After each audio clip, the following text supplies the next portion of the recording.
les ados de notre Église. Alors, ok, merci.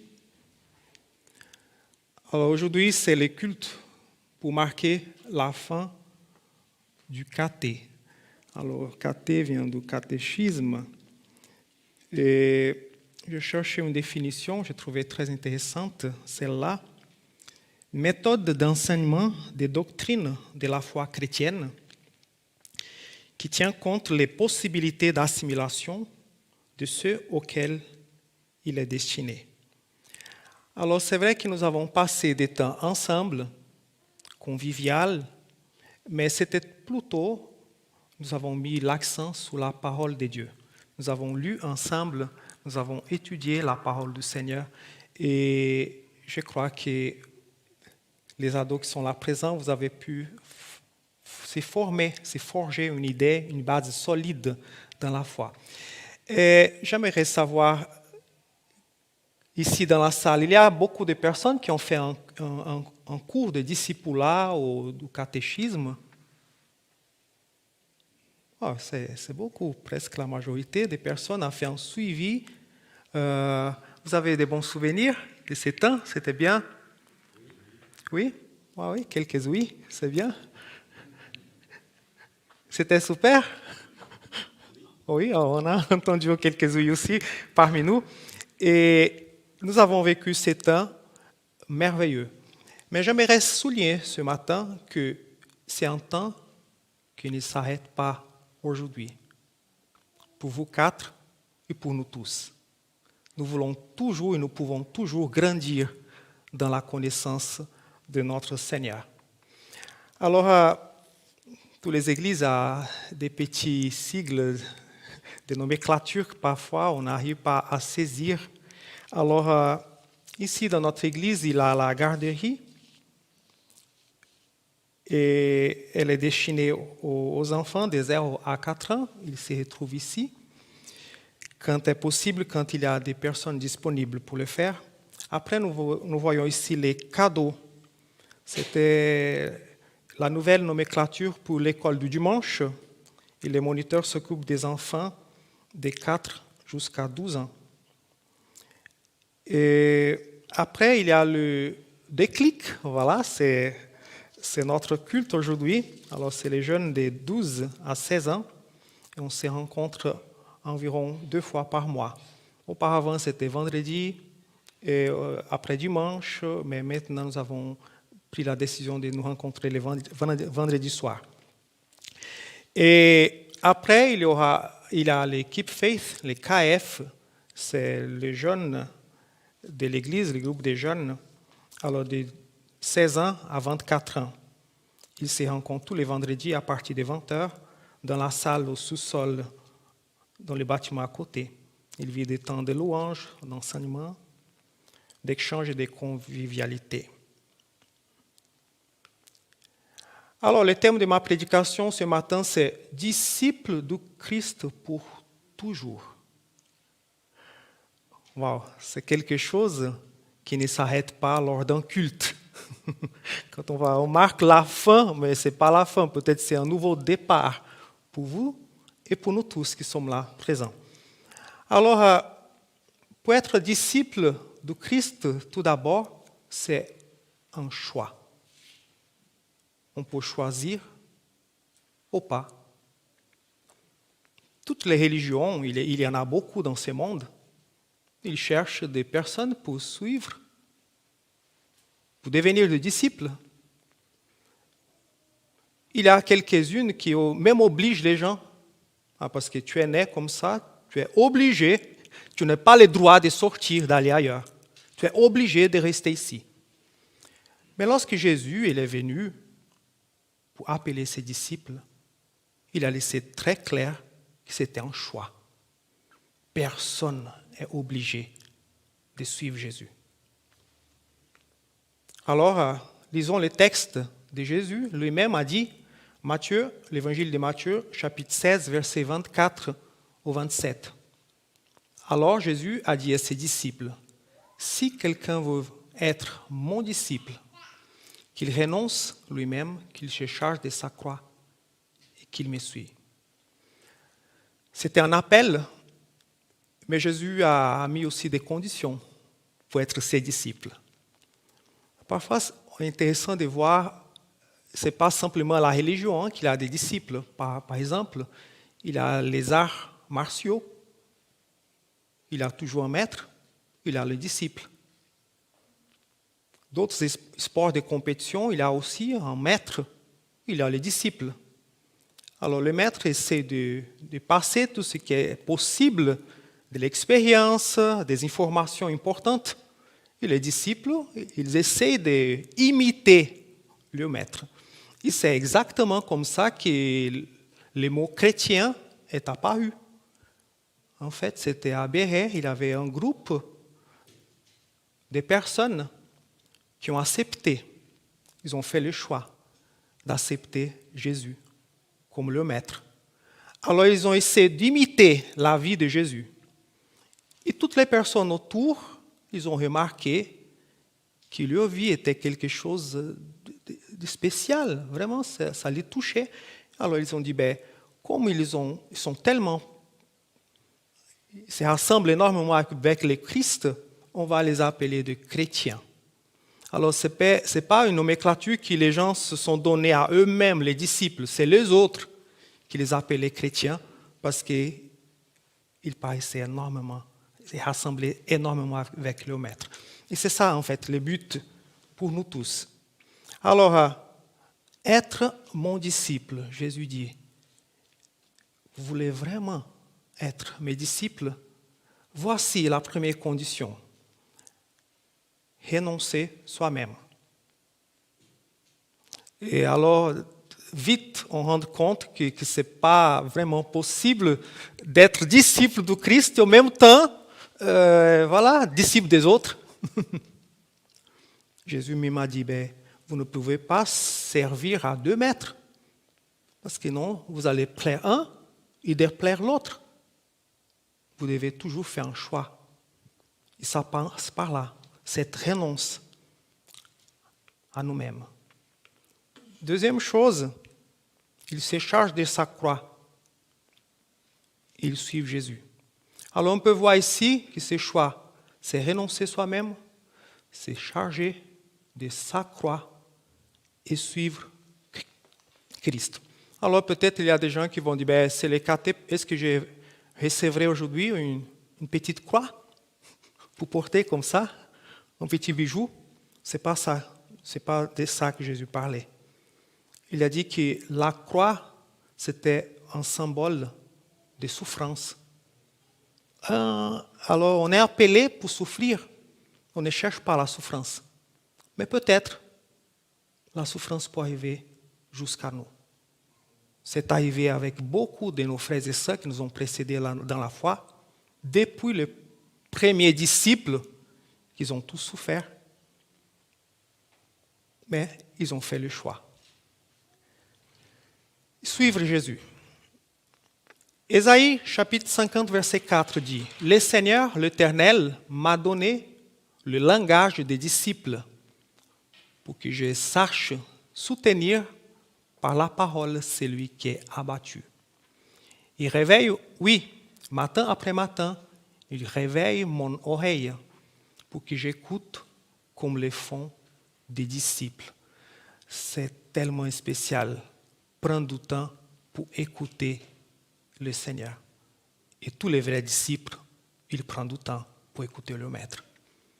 Alors, je peux vous dire que par mon expérience, c'est comme si je n'ai pas assez de temps, si je ne prends pas vraiment au sérieux ce temps avec mon Maître, qui est toujours disponible pour moi, il y a cette relation, c'est quelque chose qui n'avance pas. Vous avez déjà vécu ça. Mais dès qu'on revient vers notre Maître, il fait quelque chose dans nos cœurs, dans nos pensées.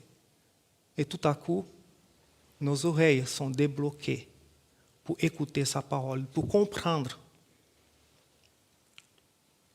Deuxième chose importante pour les disciples du Christ, pour toujours, c'est quelque chose qui se fait par la foi. la foi. La Bible dit que sans foi, c'est impossible de plaire à Dieu. Alors c'est quelque chose de spirituel. Ce n'est pas possible d'être chrétien sans cette dimension, la foi. Croire à la parole de Dieu, croire à Jésus-Christ, croire au plan du salut. Dieu a tant aimé le monde, il a donné son Fils unique. C'est par la foi qu'on peut croire à tout ça. On avance dans les textes de Matthieu 16, verset 25, dit, « En effet, celui qui voudra sauver sa vie la perdra. Mais celui qui la perdra à cause de moi la retrouvera. » Il a beaucoup il a une dose élevée de foi là. Hein? Peut-être quelqu'un va dire, ben, si je perds ma vie vraiment pour le Seigneur, je peux la retrouver. Quand? Où? Il faut croire à tous les paquets là. Il faut croire à la parole du Seigneur. Il a des promesses pour ceux qui acceptent de les suivre par la foi.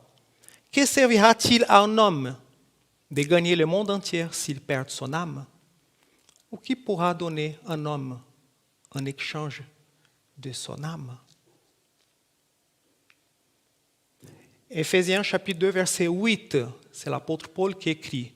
En effet, c'est par la grâce que vous êtes sauvés par les moyens de la foi. Et cela ne vient pas de vous. C'est un don, c'est un cadeau de Dieu. Alléluia. Par la foi. La grâce, par la foi. Alors, par cette foi, devenir disciple de Christ, c'est croire d'une manière inconditionnelle et faire pleine confiance à la parole de Dieu.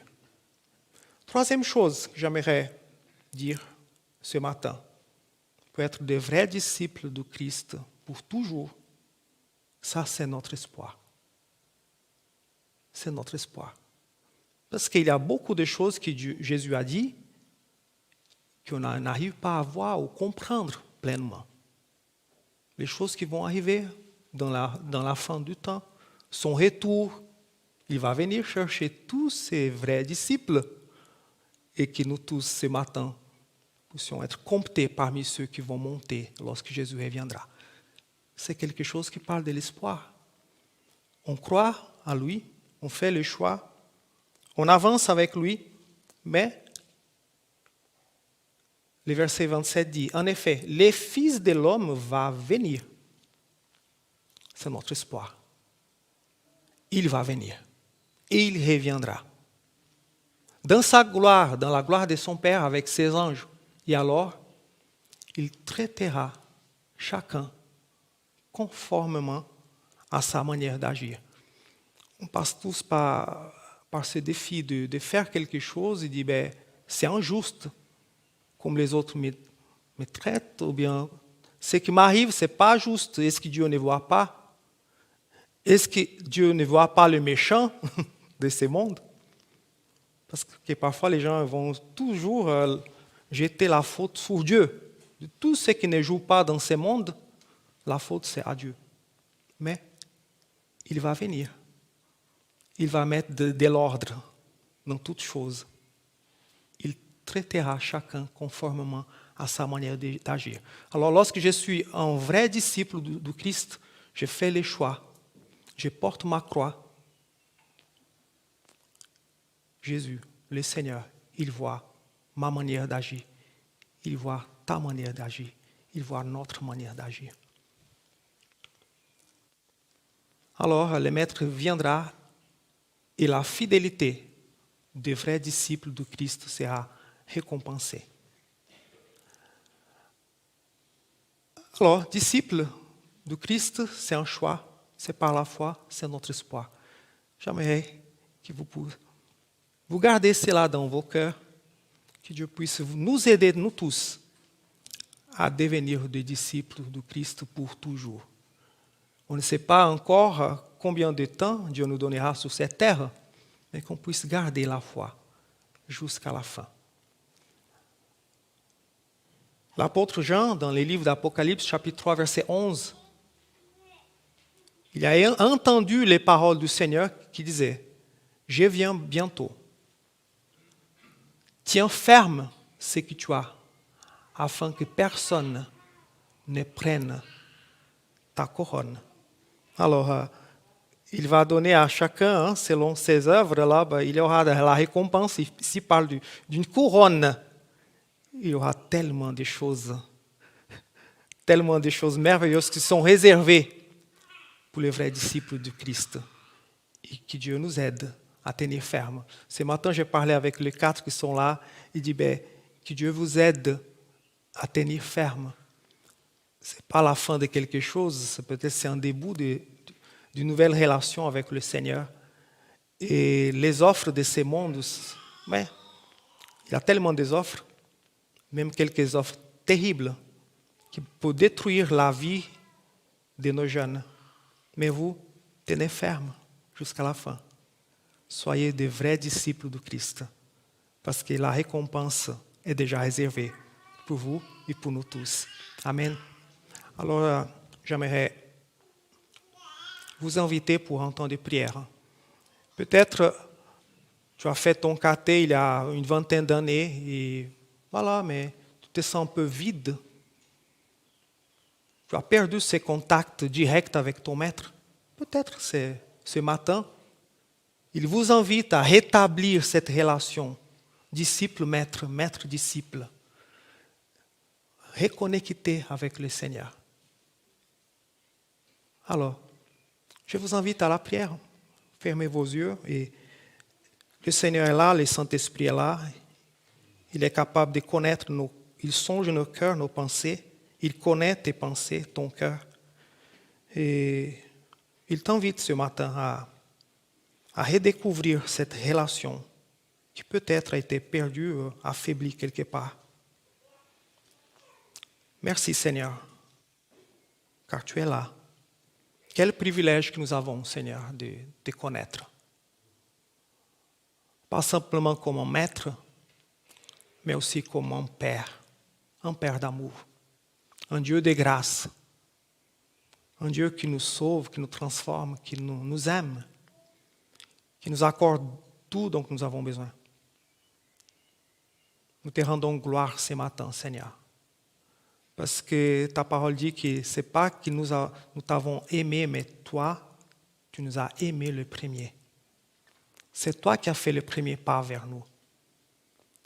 Et nous avons fait, Seigneur, ce choix.